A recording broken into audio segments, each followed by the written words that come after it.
Hi, everybody. It's Eric Murray from the sugarhuddle.com.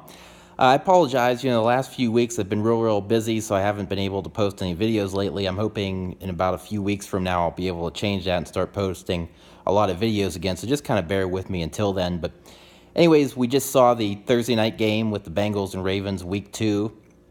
Definitely a game that Baltimore made quite interesting down the stretch, but ultimately Cincinnati held on for a big AFC North divisional victory, 34-23 at home.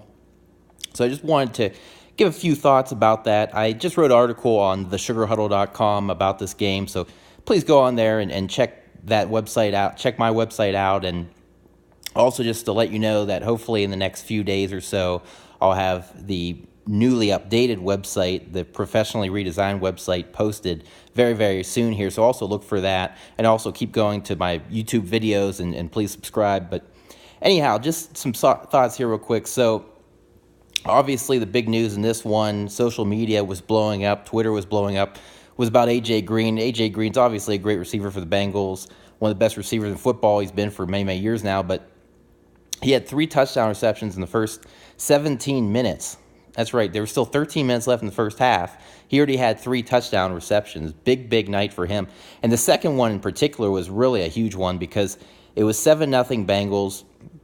They had it 3rd and 2 at the Baltimore 32. It was, I want to say it was late in the second quarter, or late in the first quarter when the play, I can't remember how much time's left in the first quarter when the play happened. But anyways, what happened was, it's 3rd and 2, Baltimore was bringing pressure. They brought a blitz right up the middle. Andy Dalton had to just get rid of it as quickly as he could. He threw it, I said in the article, 5 yards down the field, but what I meant by that was 5 yards from the line of scrimmage, meaning 3 yards past the sticks for first down. Dalton had to fire it in there into super tight coverage. There was another Bengal player and another Raven defender.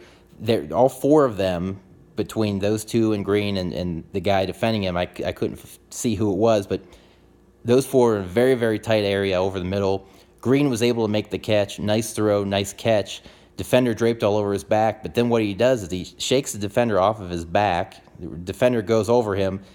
Green has an open path to the end zone, wins the foot race, 32-yard touchdown.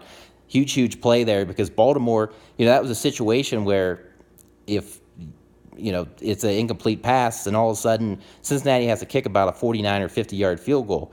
And Randy Bullock, while he's played, his second year now in Cincinnati, he's played pretty well. He's kicked pretty well in Cincy, and obviously beyond his own home field, weather conditions were ideal tonight in Cincy, but still, you'd be in a situation where Randy Bullock, who's been a pretty mediocre NFL kicker, missed plenty of kicks over I believe this is his 7th year now. You'd put him in a situation where he has to kick roughly a 50-yard field goal.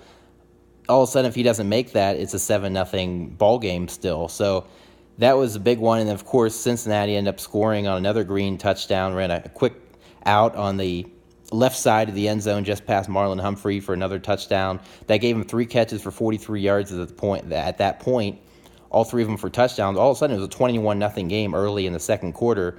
Baltimore looked very sluggish throughout the first half.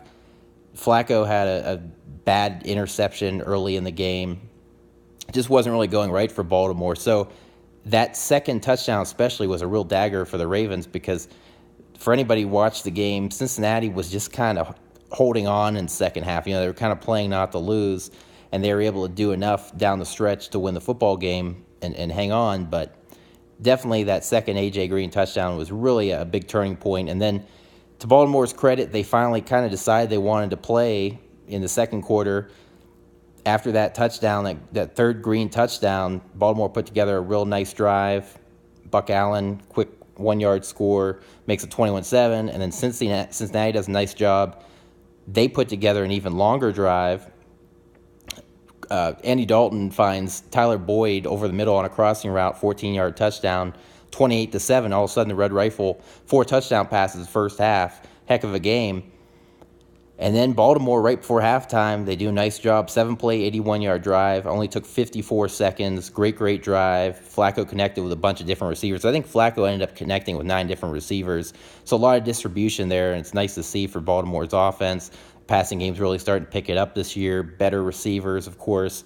So big play there. All of a sudden, it's 28-14. And then, of course, Baltimore scored 9 points. in the early in the second half into the fourth quarter, made it 28-23. Couldn't get the 2-point conversion.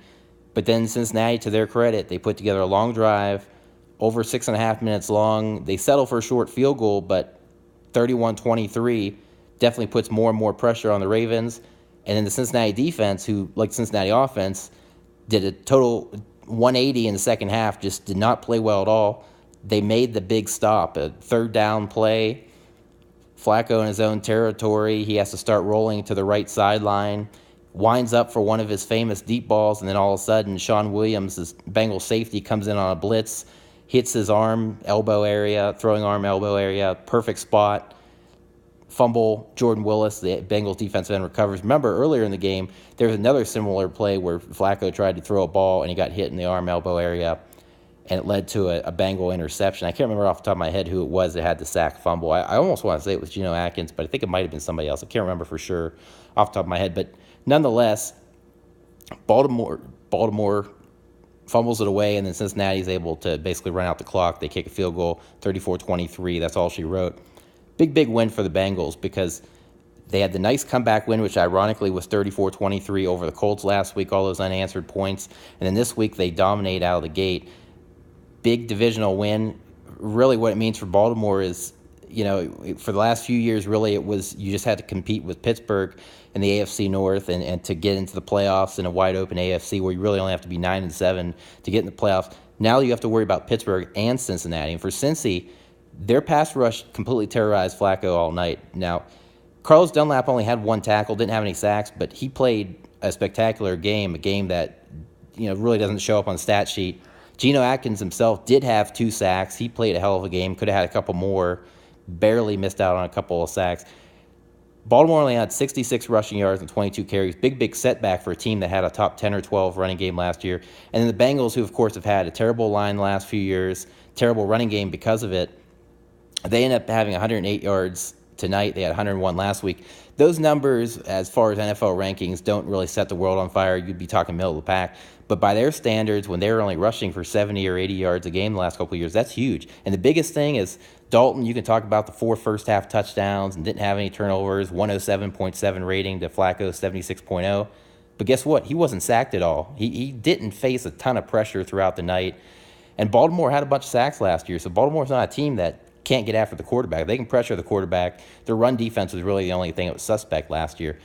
So Baltimore came off with a big win over Buffalo last week, and now we can see that Buffalo is really bad after seeing this game. Bengals look terrific. I'd put my money on the Chargers this weekend, by the way. They're playing Buffalo. But anyways, Bengals look terrific, and now for Cincinnati, all of a sudden, it looks like maybe Mike Brown, it wasn't such a mistake keeping Marvin Lewis around longer because this Bengals team is looking like those 2011 through 2015 teams that made the playoffs every year. This team has a good offensive line, assuming they stay healthy, even though their right side is still struggling a little bit, but a good enough offensive line. They're starting to get weapons back because remember Mohamed Sanu, what the heck's his name? Plays for the Lions now, the wide receiver. Marvin Jones. They lose them in the same offseason a couple years ago because Mike Brown was too cheap. Now all of a sudden Tyler Boyd emerges. Joe Mixon had 84 rushing yards, and he's also been a threat out of the backfield as a receiver. Didn't do anything tonight receiving-wise, but last week, 54 receiving yards on 5 catches, 149 offensive scrimmage yards. So Cincinnati, this is looking like a playoff team right now. It's only 2 weeks in. You can't overreact too much, but right now, Cincinnati is looking like a playoff team, whereas Baltimore, so impressive last week, so impressive in the preseason. All of a sudden, they come out with a game like this. Flacco comes out with a game like this. Now you're questioning them again. So anyways, those are some of my thoughts on the Ravens-Bengals Thursday night football game.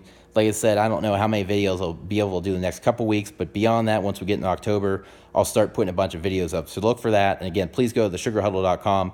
Check out my website. We'll have a newly updated website here pretty soon. Take care.